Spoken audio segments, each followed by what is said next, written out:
Track 2.14, Unit 5. Reading, Exercise 1. Moving Pictures. Technology and the Movies. From the early days of silent, black and white films to our modern digital productions, the film industry has changed a lot over the last century. At the beginning of the 20th century, there weren't any cinemas.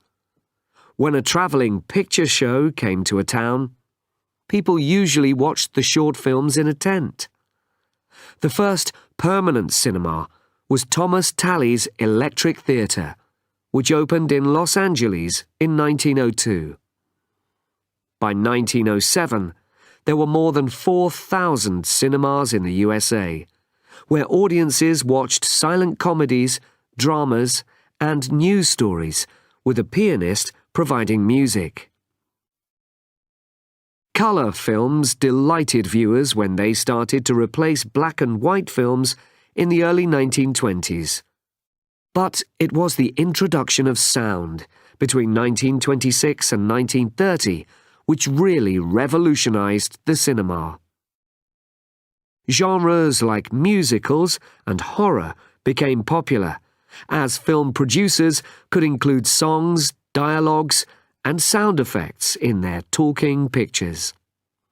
But some actors lost their jobs because they didn't have good voices or simply couldn't act and speak at the same time.